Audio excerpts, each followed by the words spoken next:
So before the marathon bombing, the Boston Police Department had planned a terror training exercise paid for by the Department of Homeland Security.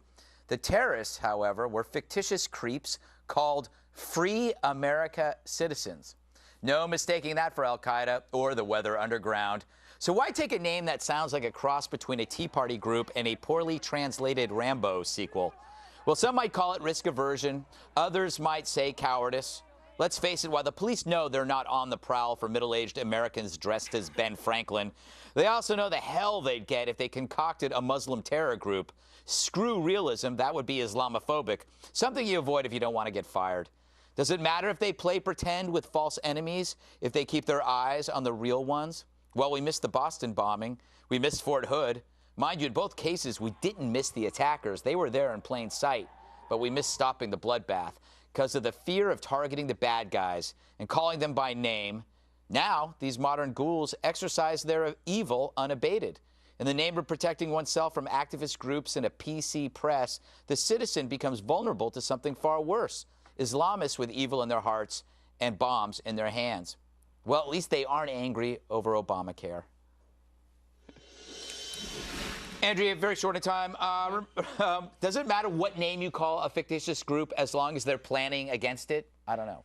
Yes, it absolutely does. It's not shocking. Boston's a very liberal city, but I'm sure they wouldn't have gotten $200,000 if they wouldn't have done something like this. Remember, it's the same Department of Homeland Security, Greg, that said in 2011 concentrating on young Muslim men is not using good logic. So if I'm the people of Boston, I'm pretty ticked off right now because the DHS said don't focus on the Tsarnaev brothers. They also are the same DHS that lost track of almost 2,000 illegal criminals, yet they put those same armed guards at the DHS at Tea Party rallies. So it's not shocking, but it should be to the people of Boston. Bob, I thought in Boston, militiamen were supposed to be heroic.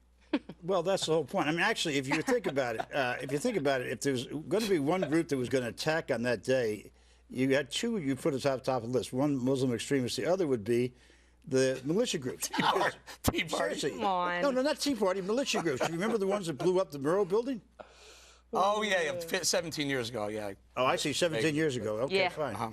Yeah, that's right. Can I just make a very quick 126 point? children died. There was additional bad news for Free America Citizens. They didn't get the 501c3 status. Of course. That's funny. Well, you think that they're not militia groups going around looking for damage? Well, I didn't say that whatsoever. I hope not. Yes, that's those crazy the nuts biggest problem we're facing. You got to live in the West and see what those people are like. Oh, please. Dana, what do you think about this hilarious story? Here's my philosophy. You have to practice like you play. And practice like you play means you have to name it. Okay, Right. I agree with you on that. But here's something I think that, the Department of Homeland Security gives out the grants and then the city decides. Okay, so the Homeland Security Department could say, well, look, we didn't come up with this thing, but they did do the zombie exercise a few years ago so that they didn't offend anybody. But what they should do is, why don't they invite the Muslim groups to be a part of the Yes. Help us. Yes, Help because they us. play Make us work terrorists. of it. Because they I'm would sure do it the for real. Could you And then we'd be, yes, can you play terrorists? Yeah. That would You're be- not too racist. You are you? all put on your headdress and go out there. But Eric, talk about PC. That's not what I meant. They chose zombies because they knew that, there are no zombies that we could offend it. But in 2009, the DHS put out a report, actually wasted money on a report called right-wing extremism. Well, you don't think there's right-wing extremism in America? Oh, Bob, come on. You Ask don't the people think of this is right-wing Boston. extremism in America? Ask the people Are you of kidding Boston me? That who would blew cause the them up. bombing. Who Are blew you them up? kidding me? That's Can we what. just ask Dana, that was a Let's go perfect back to the sports analogy. It's liberals Hold on. like you How did you that come make up with us that less safe practice like you every day play? with this Like you play nonsense. because I was George W. Bush's press secretary, and sports metaphors were very important in the West Wow, Wing. I 'cause didn't that was understand them, spot but on. when I would get him ready for a press conference, he'd be like, I know, and I'd say, look, you got to practice like you play so that you can have a good press conference. That's spot on. All right, good to know. Nice. One more thing is up next. Ooh.